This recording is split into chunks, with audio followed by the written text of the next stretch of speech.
La hora, part 2. So, now that you know how to say basic clock times, how about something a little bit more complicated? Here we have 1:15. Again, singular or plural? It's singular. S.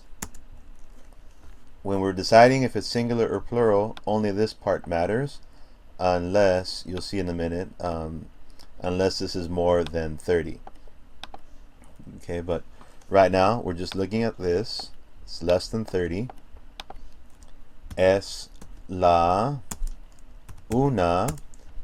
And how are we going to represent this? With an E.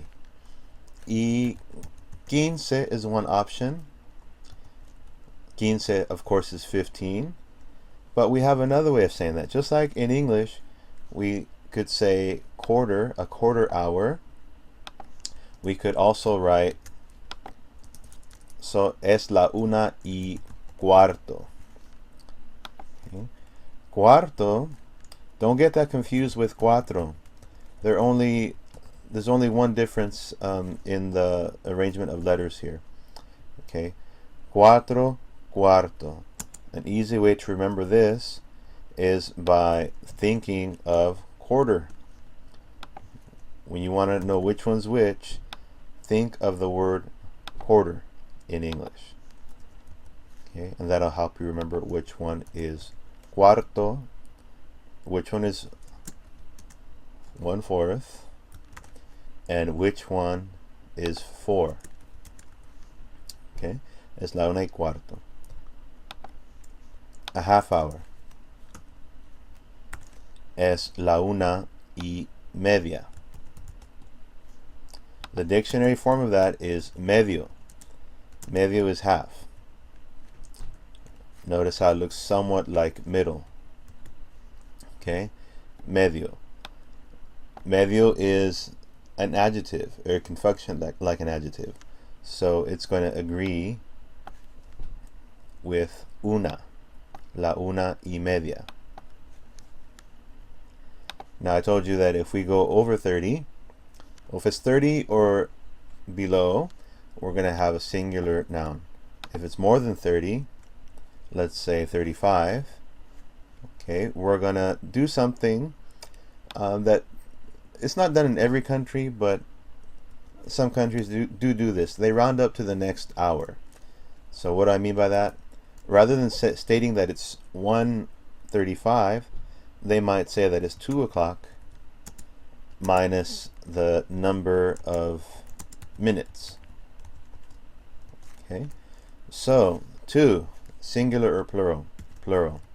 Son, and then we need a plural article. Las dos menos, that means minus.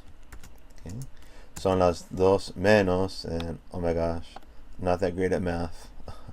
Menos what? Menos 25. You will hear people say that, especially in Spain, but my family, I told you they're from Mexico and Peru. They have no problem saying es la una y 35.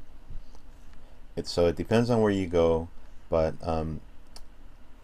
now you know a little bit more about that.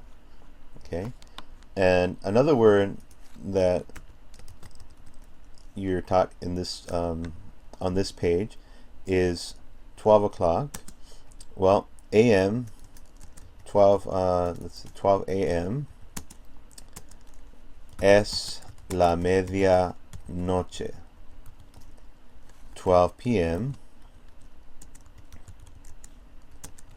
es el mediodía.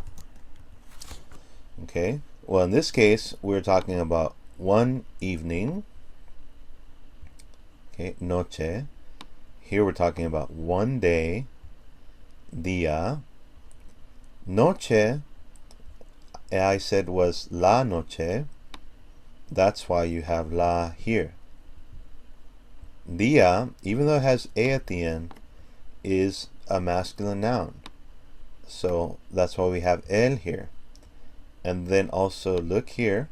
Media agrees with noche, feminine noun. at medio agrees with dia, masculine noun. So even though this is 12, you're going to use a singular noun, a singular verb, a singular form of ser, because this noun is singular. It's also entirely possible to say son las 12. Okay? No problem with that. That's a standard way that you've learned.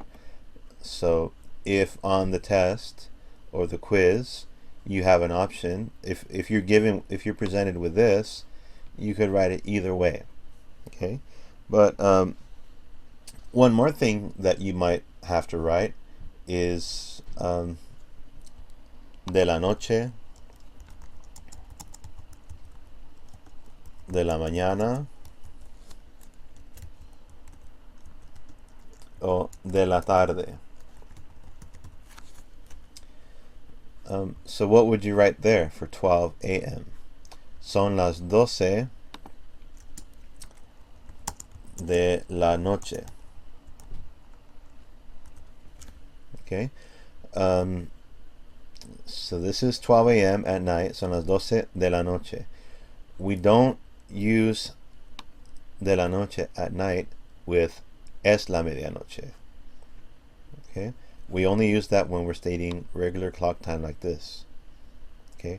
Let's just call this regular clock time, and this is not really clock time. We're talking about the time, yes, but we're not saying what exactly is being displayed on the clock or on the watch, as in this case. Okay? So same thing here, es el mediodía. We wouldn't say de la tarde, but we would say son las 12 de la tarde. Okay? And now if we want to say at what time something happens, for example, well, if I ask you, ¿a qué hora es tu clase, your class, de biología? You could say simply a las 10, or es a las 10. One is a complete sentence, one is not. So this would be at 10, and this would be, it's at 10. Just like in English we could say either one, in Spanish you could also say either one. Okay? Notice that when we're saying something is at a particular time, we're going to use a. Okay? We're going to use a. We didn't use a over here. Okay? And if you don't say a, let's say I ask you, ¿a qué hora es tu clase de biología? And you say, son las 10. You're telling me, it's 10 o'clock. Right now. You're not telling me what time your class is at. Okay? So this is something that's often tricky for students. So if I want to know what time it is, I'm asking you just what it says on the clock right now, not what time something happens, but what time it is now. That's qué hora es.